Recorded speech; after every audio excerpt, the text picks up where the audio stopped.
الحمد لله نحمده ونستعينه ونستغفره ونؤمن به ونتوكل عليه ونعوذ بالله من شرور أنفسنا ومن سيئات أعمالنا من يهده الله فلا مضل له ومن يضلل فلا هادي له وأشهد أن لا إله إلا الله وحده لا شريك له وأشهد أن محمدا عبده ورسوله اللهم صل على سيدنا محمد وعلى آل سيدنا محمد وبارك وسلم تسليما أما بعد فأعوذ بالله من الشيطان الرجيم بسم الله الرحمن الرحيم يا أيها الذين آمنوا ادخلوا في السلم كافة ولا تتبعوا خطوات الشيطان إنه لكم عدو مبين رب اشرح لي صدري ويسر لي أمري واحلل عقدة من لساني يفقه قولي. د رمضان المبارک آخری ورځ ده او ماښام چې کومه شپه ده نو هغه به د اختر شپه وي او دې شپې ته لیلة الجائزه ویلې کېږي. لیلة الجائزه جائزه انعام ته وي، یعنی په دې شپه باندې الله رب العالمین د دې ټولې روزې چې کوم ثوابونه دي څومره د دې بدلی دي نو د دې اعلان په دې شپه باندې کوي، د اختر په دې شپه باندې کوي. او نن ورځ داسې ورځ ده چې دا یو قسم یوم الوداع ده، په دې معنا باندې چې بس موږ به رمضان له رخصت ورکو، کال لکه الله بیا د چا په قسمت کې ژوند لیکلی و نو کال له بیا رمضان نیسي او بیا به کال له روزو ته انتظار کوي. او دا جمعه چې کله د رمضان آخرې جمعې نو دې ته هم دی جمعې ته هم خلک جمعة الوداع وایي. دا جمعة الوداع ده چې آخرې جمعه ده چې بس په دې باندې بیا رمضان رخصت شي. دا ګڼ مناسبتونه ما ذکر کړل. روزې م آخره ورځ ده، جمعه م پکې آخره ده او بیا پکې لیلة الجائزه را روانه ده. په دې وجه باندې د دې ورځې او د دې شپې ډېر لوی اهمیت دی او دغه اهمیت ته کتل پکار دی. بدقسمتۍ نه شیطان محنت ډېر زیات کوي. کله چې اجر زیاتی په یو عمل کې او د هغې عمل د خرابولو د وجه نه او د هغې د ثواب د خرابولو د وجه نه او په ثواب کې د کمی راوستلو دپاره شیطان بیا کار هم ډېر زیات کوي، وسوسې هم ډېرې غورځوي. پھر دا دروازې بندې کړي، د آواز بند راځي قسمه نو په دې ورځ باندې بیا د شیطانانو محنت هم ډېر زیاتي، قسمه قسم وسوسې د خلکو ذهن ته چې د دې دپاره چې دا ثواب کم شي او د عمل د خلکو کم شي. نو هغه دا ده چې کله رمضان ختمېدونکی وي او آخر جمعه وي او رمضان په ختمېدو وي، اختر کله را رواني نو چونکې لیلة الجائزه پکې وي او په دې شپه باندې الله رب العالمین خلکو له انعامات ورکوي،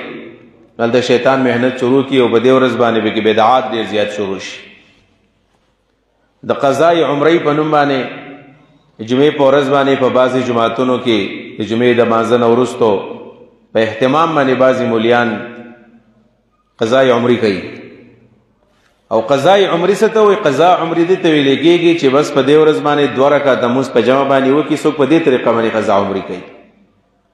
او څوک داسې هم کوي چې د سار نه واخله تر د ماسخوتن پورې دا هر مونځ پکې یو ځل په جمع باندې وکړي، یو ځل، یعنی ساری مونځ او ماسپښیني مونځ او مازدیګري مونځ، ماښام مونځ، ماسخوتن مونځ. دا 2 طریقې باندې هغوی د قضاء عمرې د عمل کوي او دا خیال کوي او دا زعم کوي او دا ګمان کوي چې بس په دې باندې زمونږ ټول منځونه چې زمونږ نه کم قضا شي نو دا منځونه راوګرځېدل. داسې نه ده، دا د شیطان دسیسې دي، دا بدعات دي په دین کې، دې نه ځان ساتل غواړي. موږ ته الله رب العالمین اصول خودلی دي او هغه اصول ډیر زیات کلی اصول دي. قرآن کریم کې الله جل شانه فرمایي فإن تنازعتم في شيء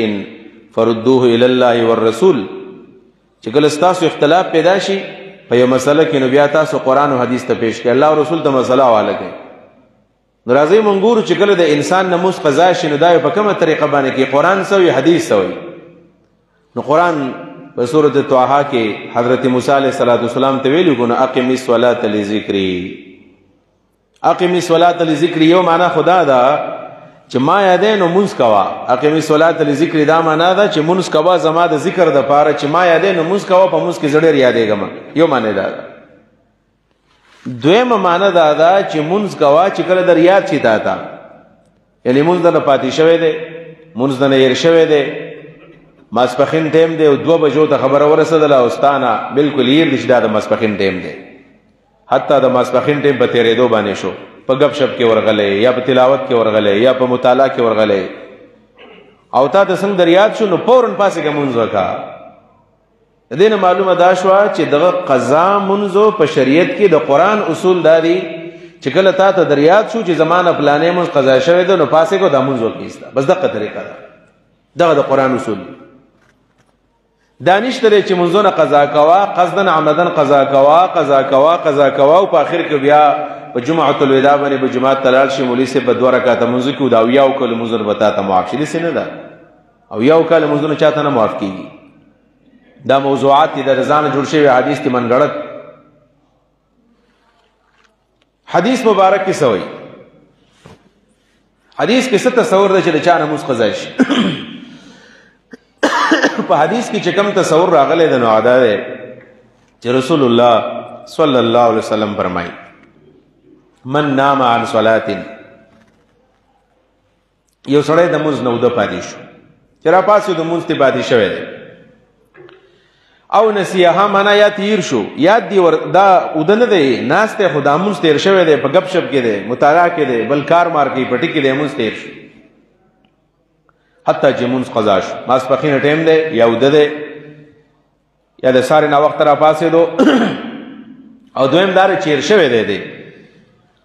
او حتی چې دا کله د توریات شنو دا منځ ټیم تل دی مازیګر دی ماخام دی سبا دی نو سبا کیدا رسول الله فرمایي فليصليها اذا ذكرها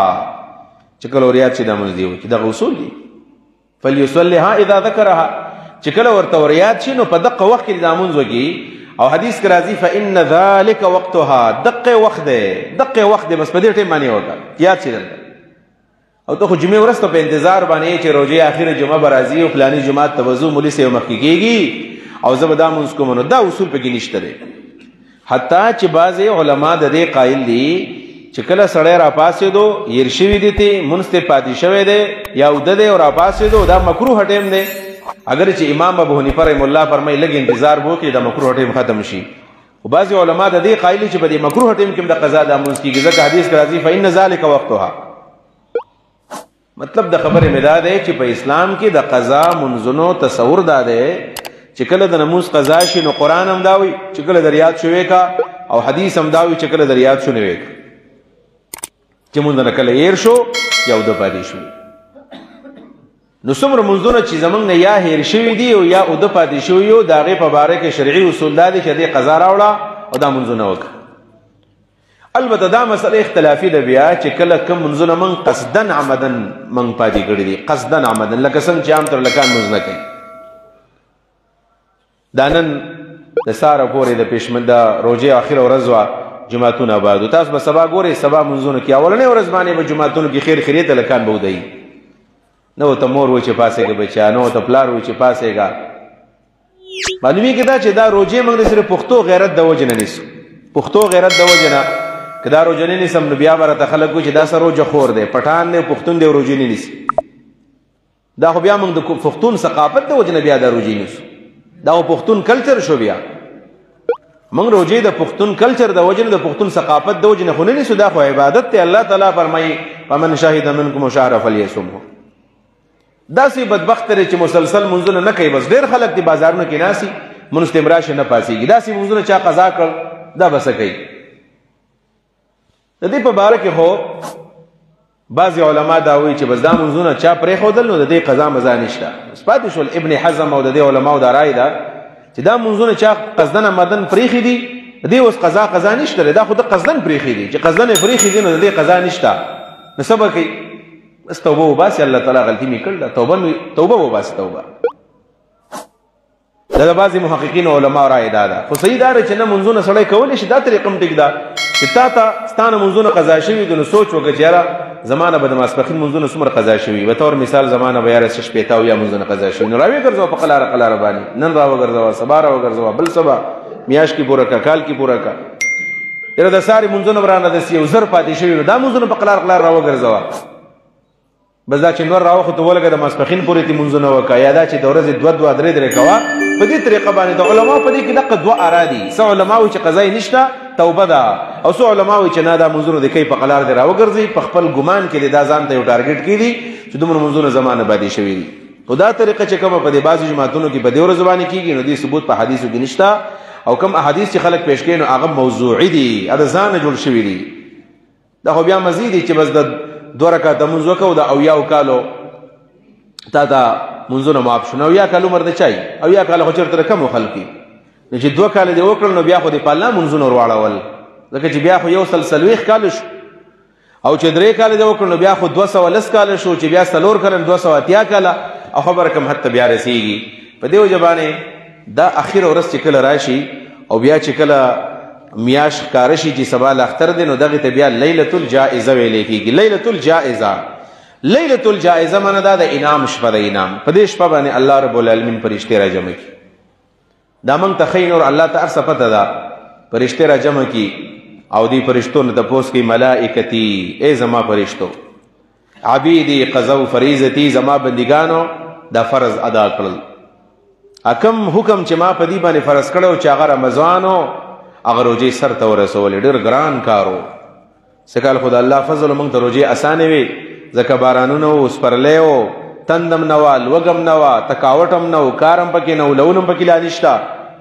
یعنې دا خو ډېره زیاته اسانه روژه ده. خو موږ پکې د جولای او د اګست او د سپتمبر او د جون روژې هم نیولي، د مۍ روژې هم نیولي. دا خو ګران کار دی، 14 غنټې 18 غنټې ځان تګې کول، ځان وږې کول،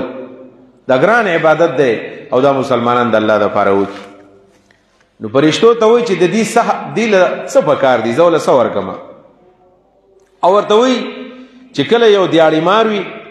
او دا دیاړیمار لاړ شي او دا چاله کار کوي او د سار نه تر د خپل ټیمه پورې کم ټیم چې دی متعین کړی دی، مازدیګر دی، ماښام دی، ماسپښین دی، دا دیاړیمار هغه کار ټیک ټاک ادا کړي، څومره ټیم چې دی هغه ټیم پوره کړي، کم کار چې حواله کړی هغه کار یې پوره کړی دی.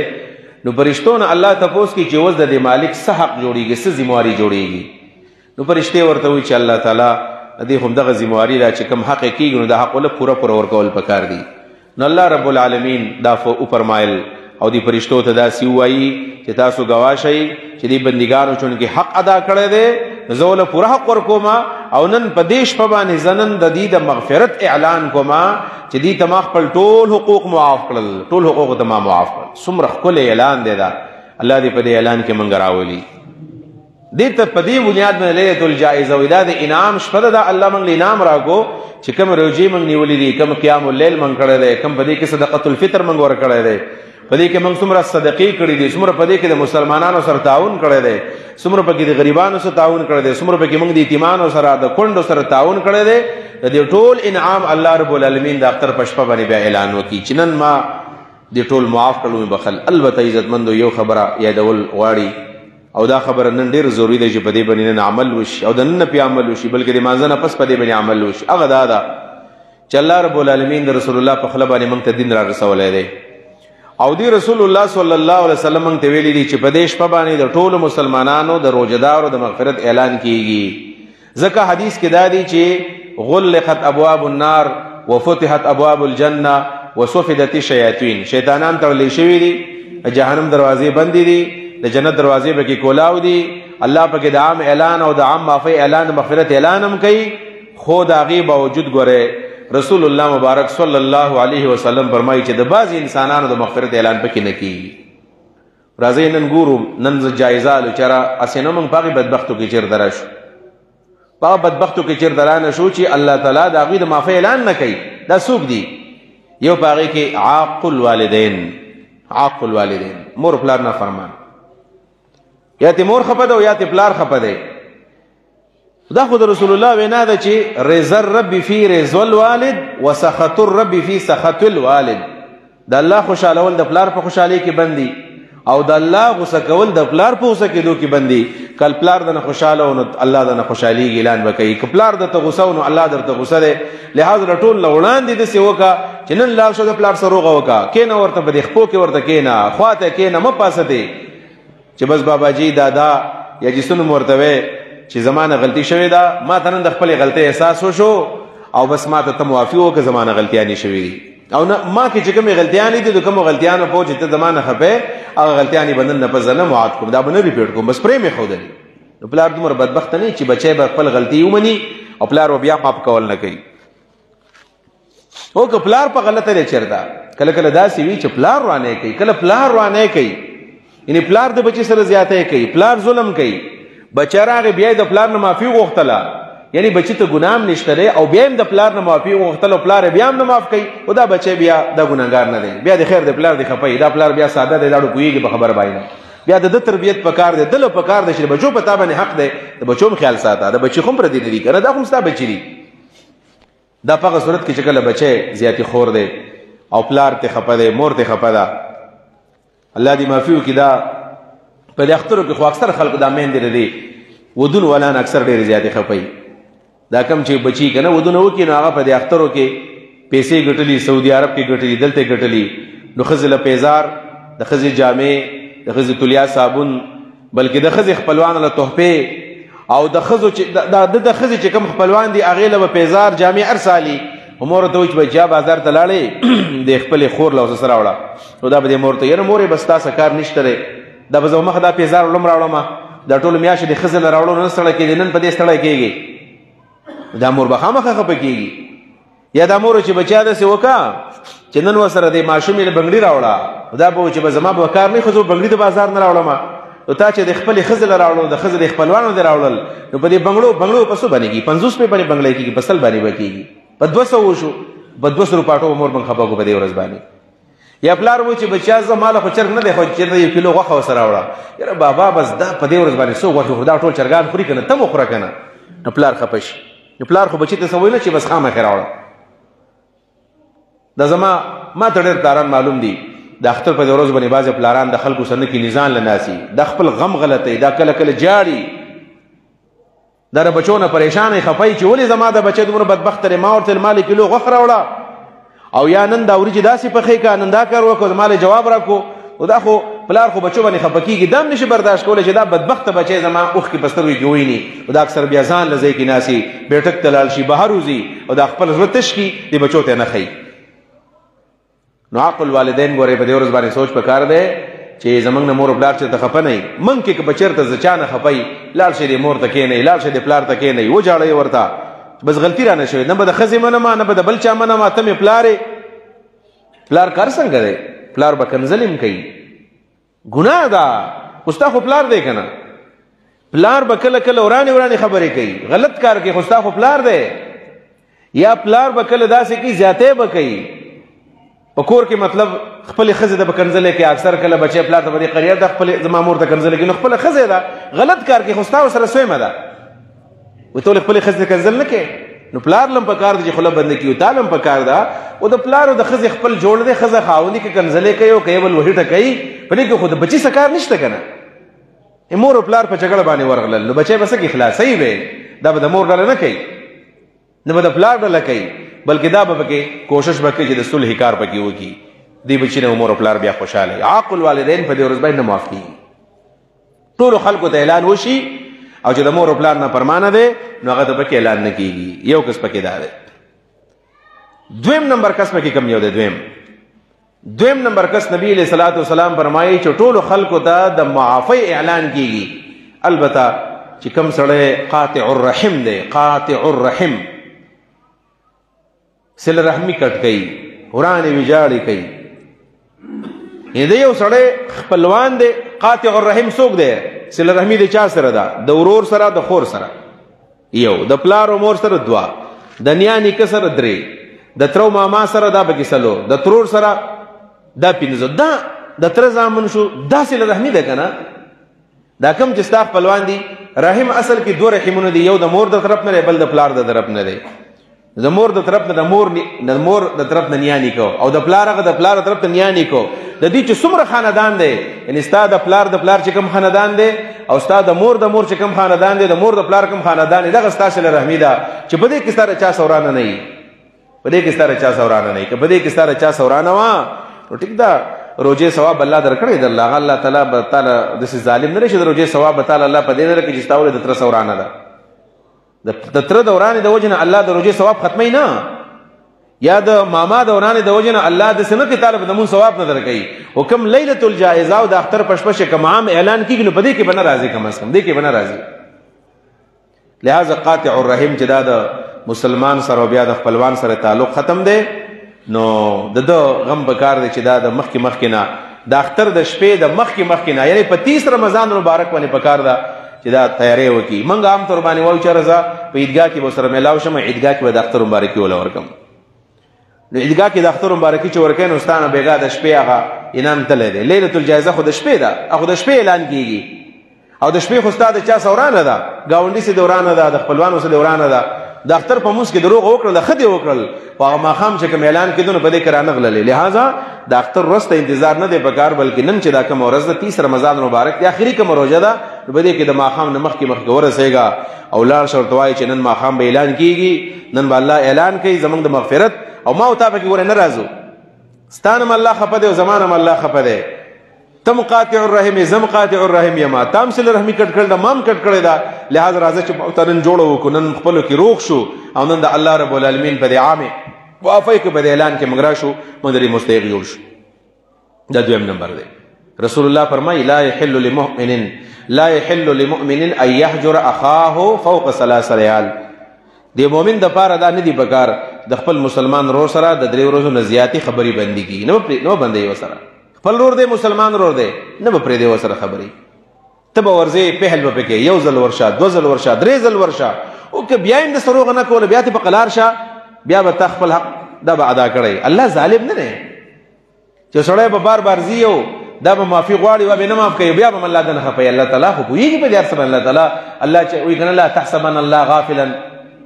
عما يعمل الظالمون، په الله د غافل ګمان مکو چې الله تعالی غافل له نه پوهیږي. الله ساده نه دی. نو چې دا خپل حق ادا کو 2-3 ځل ورشه او بیا هم نه منله بس پرېږده په تندر یې ول، بیا دا بیا انسان نه دی. کله کې انسانیت وې نو پکار دی چې دلک سوچ کړی وي چې زه څوک یم چې ماله 3 ځل دراغې او زه بیا هم نه خوشحالېږم. دکې بیا نبوي اخلاق نشته، دکې انساني اخلاق بیا نشته. بیا د ځان له تربیت پکار دی چې دا نبوي اخلاقیات دا دویم شو. او دریم نمبر نبی علیہ السلام برمي مشاهین څوک دی؟ بس د ځان نه بغیر هیڅوک نه دی خوښ. مشاهین هغه چاته و چې دا کینهګر دی. کینهګر انسان الله تعالی نه معاف کوي. کینهګر انسان الله نه معاف کوي. هر چا سره کینه ده، پچا باندې نه مال پیرزو کیږي، پچا دولت نه پیرزو کیږي، پچا باندې کور نه پیرزو کیږي، پچا باندې عزت نه پیرزو کیږي، پچا علم نه پیرزو کیږي، پچا جاب نه پیرزو کیږي، پچا روزګار نه پیرزو کیږي. د چا خوشحالي نه ده خوښه، د چا علمي کار نه ده خوښ، د چا تقوا او دینداری هم نه ده خوښه. دا ولې تقوا دار دی؟ یاره دا ولې داسې دی؟ نه جنا دا زړه صفا کول غواړي. په دې وجه باندې مشاهین او کینهګر بغضي د دې انسان په باره کې نبی علیہ الصلوۃ والسلام فرمایي دا د عام معافی نه بار دی، د عام معافی نه بار دی. په دې بنیاد باندې دا ورځ چې کومه ده دا یوم الجائزه په دې معنا به شي چې خپل جایزه غستل غواړي. او لیلة الجائزه به ماښام ته په دې و چې الله په دې کې انعام ورکوي، موږ له به انعام راکوي چې موږ کوم عمل کړی دی. الله دې زموږ د عمل خپل دربار کې قبول کړي. او الله دې په دې کې موږ راولي چې الله رب العالمین ماښام زموږ د مغفرت اعلان وکړي. دا خو د دې ورځ سره متعلق خبره وه. د اختر د ورځې سره او د اختر د شپې سره چې بعضې مناسب خبرې دي نو هغه هم پکار دی چې موږ ته یادي. په دې ورځ باندې پکار دا ده چې لږ سړی په خپل ګاونډ باندې نظر واچوي. د اختر په شپه باندې په 30 رمضان باندې په 29 رمضان باندې په خپل ګاونډ باندې نظر اچول پکار دي. او په خپلو رشتہ دارو باندې په دې 2 قسم خلکو باندې به خصوصي نظر اچول. په خپل رشتہ دار ذکر رشتہ دار باندې حق ډیر زیات دی، ځکه د هغې په باره کې الله تعالی حکم کړی دی آت ذی القربا حقه. آت ذی القربا خپلوان ول خپل حق ورکړه خپلوان زل قربا چې ستا خپلوان دي قرابت دی وسره دی نو خپلوان باندې سوچو چې زما خور دا اول خويندې دي ورونه دي تروریانی دي عمي دي او خالي دي ماما دي او تر دي ترور بچی دي ماما بچی دي تر بچی دي په دې نظر واچوا چې زما د پلانې خور وس کیږي کنه کیږي یا سبب دي خپل کور ته بچو لوري راوړي دا بچر راوړی شي و خبر راوړی شي کنه به شي راوړی نو کني شو راوړی نو دا هغه مخکنه ته وکی داغه نه لاو پس بیا لال شورور دستا د ورور دی وس کیږي کنه کیږي د ماما دی وس کیږي کنه کیږي تر دی وس کیږي کنه کیږي نو په دې لک سوچ وکا چې زما په خپلوانو کې داسې څوک نشته دی چې هغه غریب دی او هغه سبا د خپل بچو له خوراک نشي راوړي اسنه سبا د هغه بچی د بل چا په در کې ولای د اختر ورځ دا او د چا په دروازه کې ولال چې ردی به موږ له سره کی خوراک برا کی پکار دادا د اختر دا ورځ ټول خلک خوشحالي مناوي په دې ورځ باندې خپلوانو مې لګ نظر اچوي ګوره کله کله ګوره دا خبره د زړه په درد دا خبره کومه کله داسي وي چې ستا بر ترز وي ستا به وروري اب خودداري اب تا د لاس نه نیسی ډېر خلک داسې شته خوددار دي دا هغه هیڅ وس نه کېږي خوددار داسې دی چاته نه و چې ما ماښام څه نه دي خوړلي چاته نه و چې زما څه نشته نو ته داسې مه کوه چې ستا نه به څوک تپوس وکړي ته وګوره چې زما دا کلیوال دی دا ګاونډي مې دی دا مې رشته دار دی دا ما ته معلوم دی چې ګورم ټول عمر دغه یو جوړه اغوستلی ده یو پیزار یې اغوستی دی یعنې چې ګورم پیدل ګرځي ټول عمر چې ګورم د ده ما داسې ښه پیزار ونه لیدو د خو خوراک ونه لیدو نو په خپله باندې سوچ وکړه چېرې دا مستحق دی داسې په طریقه وله بیا څه ورکړه چې اړو خبر نشي هغه د عزتنه په خیال پکې وساته الله دې معافي وکړي موږ خو ټول داسې ریاکار یو ریاکاري خو دې حد ته رسېدلې ده چې 15 روپۍ هم چاله نشو ورکولی چې دا پټې ورکو بس کوشش به کوو چې ټول خلک رانه خبر شي یاره پلانې سه مې تعاون وکړو دومره مو رسته ولېږل وړه مې وله ولېږل روجي مې وله ولېږلې دا مې وکړل دا مې وکړل نو داسې نه داسې نه دي پکار او دویم نمبر دا چې خپل ګاونډ کې سوچ وکړه که ستا په ګاونډ کې ستا په کلي کې داسې څوک مستحق وي نو په دې ورځ باندې بیا له دې خوشحالو کې ځان سره هغه شریک دې ته اختر ویلی کېږي اختر دا نه دی چې ستا بچي ماړه دي ستا بچو پیزار پخپو کړی دی او ستا بچی خو خوشاله دي او ستا گاوند کې خلک نار نهور دي او جاړي را جاړي او پریشان دي نو دې تختر ویلې کېږي په دې وجه باندې د دې ورځې شپو د دې اعمال همداري چې موږ لږ دې ته سوچو دا دویم نمبر دریم نمبر خبر هغه د نن ورځ په حواله سره خصوصي یو خبر زکو مغدا ده چې دا مسله به تاسو ته معلومه یا بنې معلومه چې په دین کې زمونږ ډېرې مسلې اختلافي دي ډېرې مسلې اختلافي دي خو ټول اختلافي نه دي ډېرې مسلې اختلافي دي خو ټول نه دي زمونږ په توحید کې اختلاف نشته په رسالت کې اختلاف نشته په آخرت کې اختلاف نشته په قبر کې اختلاف نشته دا مسلې یقیني دي او دا به کېږي او د بعضې جاهلانو مولیانو د لاسه شته جاهلان مولیان خلکو ته مولیان وي خو دي جاهلان ډېر زیات پکې جاهلان دي کم پکې پوهې مولیان دي د هغوی د لاسه بیا داسې ورکوټې مسله د هغه داسې حد ته ورسېږي د کفر اسلام مسله دې جوړه کړي ما نه اکثر خلک تپوس وکړي یاره وایي دا ولې دا مولیان د دومره اختلاف ولې کوي نو زه ورته یم اکثر داسې وي چې دا مولیان غریبانان پکې په سکول کې نه چلېږي او خلک مدرسو ته ولېږي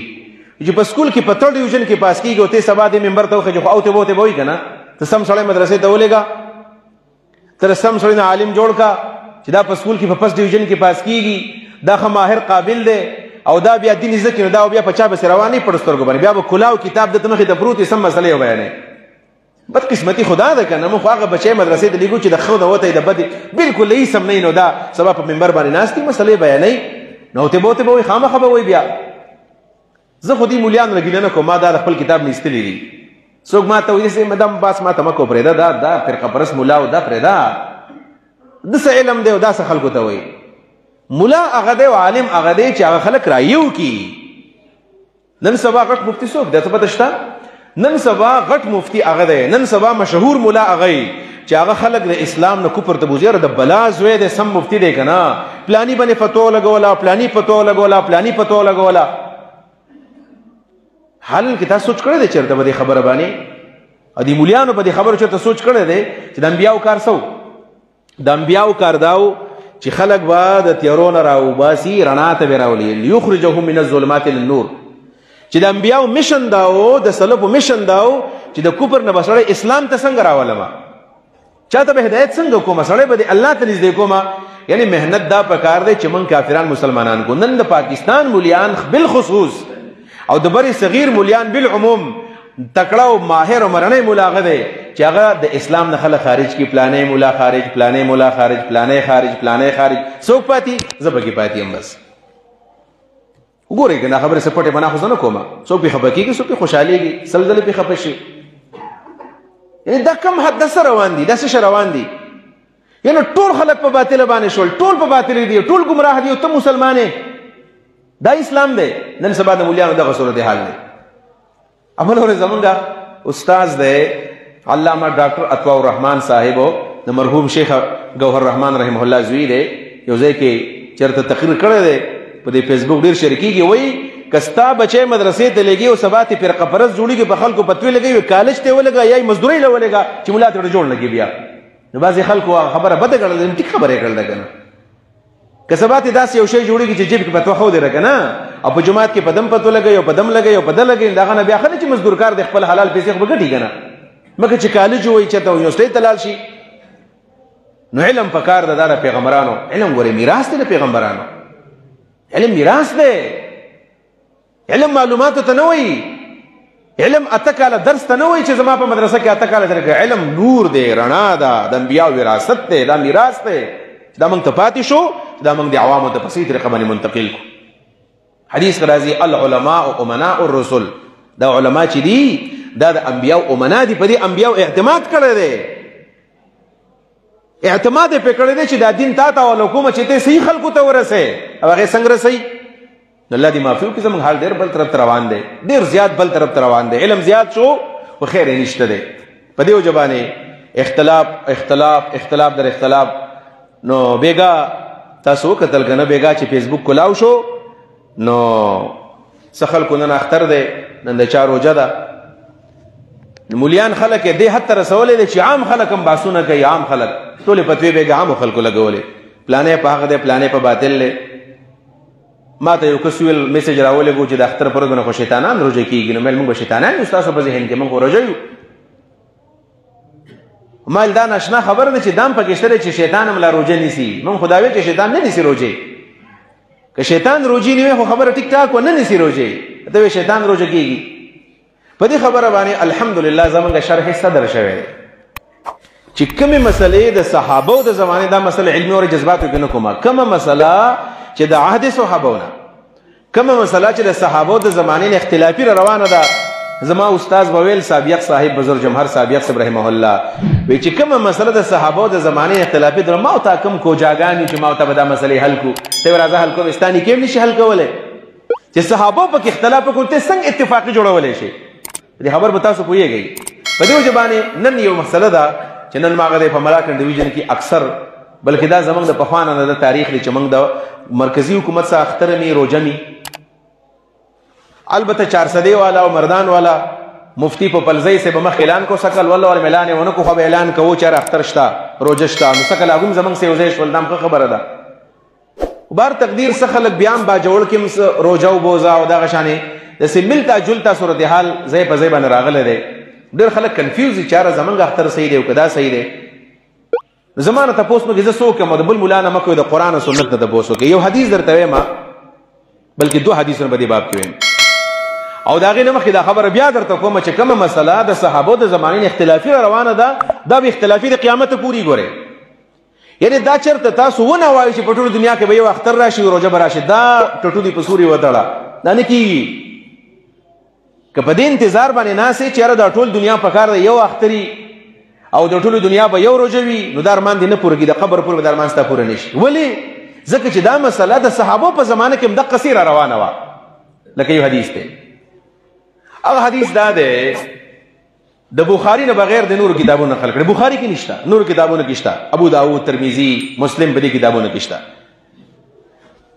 د حضرت عبد الله ابن عباس رضی الله تعالی عنهما یو غلام دی قریب نوم دی قریب په نوم باندې دا یو غلام دی مدینه کې یو زنانه ده ام الفضل په نوم باندې بنت الحارث نوم ځان سیاد ساته ام الفضل د دې زنانه نوم دی چې سبا خو بیا تر اسلام دفاع کولای شي کنه چې تاسو پته لګي چې دین څه دی او د نفس بندگی څه ته ویل کیږي او دا ام الفضل راولګیدلا او دا قریب ولېګو ولته شام تلال شاه او د دې زنانه د حضرت معاویه رضی الله عنه سره سکارو او په هغه زمانه کې د شام گورنر حضرت معاویه رضی الله تعالی عنہ دا قریب لاړو او په شام کې د حضرت معاویه سره ملاو شو چې کوم کار او کار یې وکړو واپس راغې مدینه منورې ته. نو خپل آقا خپل سید عبد الله ابن عباس ته تاسو کو ورته ویلو چې تاسو خو الته روزه کې وې رمضان میاشم کله لیدلې و؟ د رمضان میاشم په کوم شپه لیدلې و؟ شام کې تاسو هلال او سپوږمۍ میاشم په کوم تاریخ لیدلې و؟ نو قریب ورته ویلو چې منګه په شام کې میاش د جمعې په شپه لیدلې و. جمعې په شپه باندې موږ میاش لیدلې و. نو د جمعې ورځ زموږ روزه وه. د جمعې ورځ زموږ روزه وه. دا ورته دی غلام ویل عبد الله ابن عباس. هغه ورته څه ویل؟ عبد الله ابن عباس ورته ویلو عبد الله ابن عباس یې چې موږ په مدینه کې د هفتې په شپه باندې میاش لیدلې ده. یعنې موږ د جمعې په شپه باندې نه ولیدلې، لهذا موږ د جمعې په ورځ باندې بوزه وو. او تاسو روزه وای نو موږ د هفتې په ورځ باندې روزه نیولې وه. هغه هم صحابي دی او دام صحابي دی. هغه صحابي په شام کې د رسول الله اوښی دی، د ښځې ورور دی، د ام حبیبه رضی الله ورور دی. او دا چې کوم صحابي دی عبدالله ابن عباس دا د رسول الله د تره زوی هم دی او د خینې زوی هم دی. حضرت عباس زوی د سوچ کوو د خبرې ده چې بیا د دماغ لږ کولاوي په دې فیسبوک باندې بیا دا ګډې وډې نه وایي او د عام خلک څه نه به خبر نه یو لګیا د فیسبوک باندې پلاني مولا خلاف پوسټ کوه، پلاني مولا خلاف پوسټ کوه. کم کار چې ستاسو لري پاکي کار لري، کم کار ستاسو لري پاکي کار من لري. نو ابن عباس ورته ویلو چې من خو په مدینه منوره کې د هفتې په شپه باندې میاشت د یاد ساته ګورې من به اختر الکو چې حتی نکمل 30 من به 30 روزې پوره کوو. ګورې اسنه مخکې چیرته اختر وکړي. ګورې مطلب دا دی چې الته کې د جمعې په شپه باندې میاشت ولیدلې شول نو الته به اختر یو ورځ مخکې راځي او دلته چونکې من د هفتې په شپه باندې میاشت لیدلې نو دلته به اختر یو ورځ پس به راځي. دا صحابه عمل دی. په مسلم کې د حدیث موجود دی، ترمذی کې موجود دی، ابو داود کې موجود دی، بخاری کې نشته دی. د دې مطلب او بیا څه وایي؟ بیا دا وایي چې هکذا امرنا رسول الله صلی الله علیه وسلم. د الفاظ د حدیث یاد کو بیا پرې که تاسو مولیانی نو په کتابونو کې وګورئ او کامیان یې نو په دې انټرنیټ کې وګورئ چې د الفاظ بخاری په دې کتابونو کې شته او نشته. هکذا امرنا رسول الله صلی الله علیه وسلم. دغه شان موږ ته پیغمبر ویلو، دغه پیغمبر ویلو. څنګه پیغمبر ویلو؟ چې مطلب چا په کوم ځکه میاشت ولیدله دغه مطابق دی روزه نیسي او دغه مطابق دی اختر کوي. د نیم امت دا رایه ده. د امام شافعي رحمه الله هم دغه رایه ده. امام شافعي صاحب وایي دغه پکار ده چې د هر بلد دپاره او د هر ښار دپاره جدا جدا رؤیت دی. په دې خبره لږ ځان پوهې که زما دومره حیثیت نشته دی چې زه به دا مسله حل کړم. خو د پوهولو کوشش کوم. زه څوک یم چې مسله حل کړم؟ د پوهولو کوشش کوم چې اختلاف کم شي، ختمیږي نه. د کمولو کوشش کوم چې ګډې وړې بیا نه وایو. د ابن عباس د رسول الله د تره زوی دی او دته به صحابه کرامو ترجمان القرآن وایو. دا نن چې پاکستان کې موږ نن روزه ده او په سعودي عرب کې اختر دی یا په بعضې ملکونو کې اختر دی، نو دا د ابن عباس مذهب دی، دا د صحابو مذهب دی. دا ځان نه موږ نه کوو. په دې خبر ځان پوهه کوي. البته مشهور اهل حدیث عالم امام شوکانی رحمه الله لیکلی دي چې دا د ابن عباس خپل اجتهاد و. دا د ابن عباس خپل اجتهاد دی.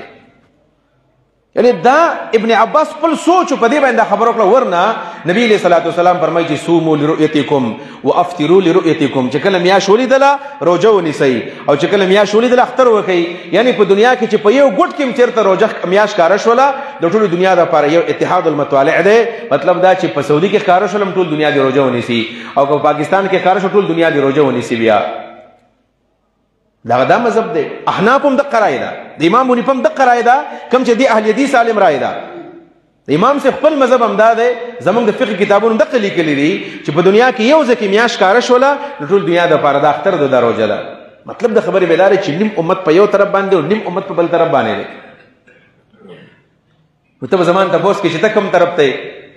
موږ ته خاصم خلک وي تاسو وي فکرلاوي تاسو وي لار څه اول چې مولوي صاحب لګیا ویل دا شیګانو ملګري دي او د یهودو ملګري دي. موږ خو تا ته خپل ملګری وایو، تا ته مسلمان وایم.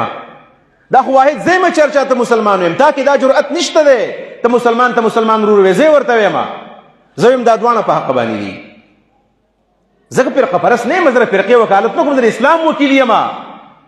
زمانه به د محشر په میدان کې الله د اسلام د وکالت تپوس کوي. زمانه به د حنفیت تپوس نه کوي، د شافعیت تپوس به نه کوي او نه به زمانه چېرته د حنبلیت تپوس کوي او مالکیت تپوس نه کوي. زه د فرقې وکیل نه یم،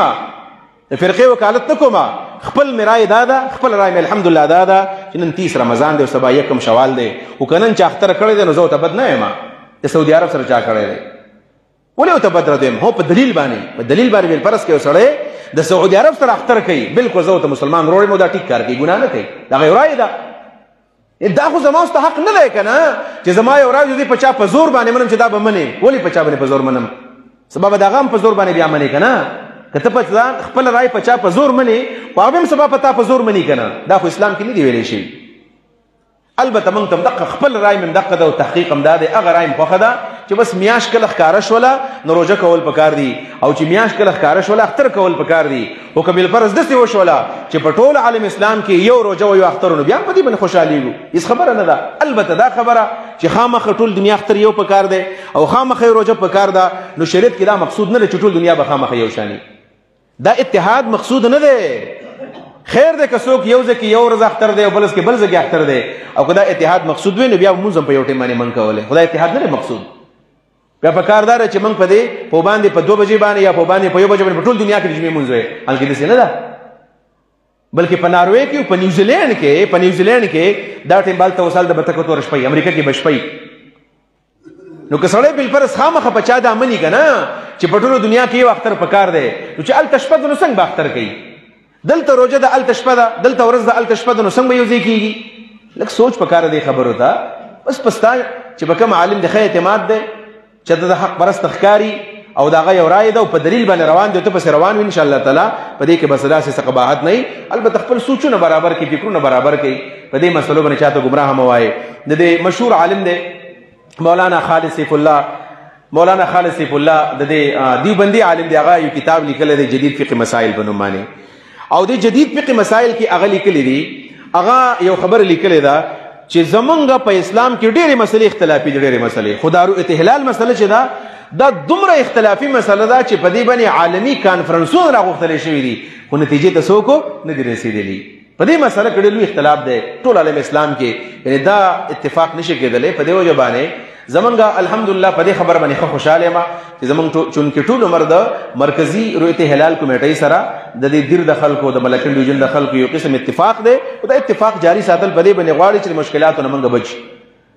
او څنګه چې ښکته ده او په هغه ځایونو کې هم کله نن اختر دی او روژه ده نو په دې کې مسلې راځي. لہذا نن که څوک روژه دی هغه هم دې په دې خوشحاله شي، او که چا اختر کړی دی بد رد ورته مه وایې، ځکه دا ورځې داسې دي خاص کر د اخرو ورځو دا داسې ورځې دي داسې شپې دي چې په دې کې الله ته لږ زاري پکار ده، الله ته نزدېکت پکار دی، په خپل ګناهونو جړل پکار دي، د خلکو سره پکې تعاون پکار دی. البته یو خبر آخر کې کوم ټایم ختم دی چې دې ورځو کې زموږ د علاقو کې خو کمې خو ښکته خلک دا ډزې مزه ډېرې زیاتې کې ډزې د ډېر ډزو د لاسه کله کله د چا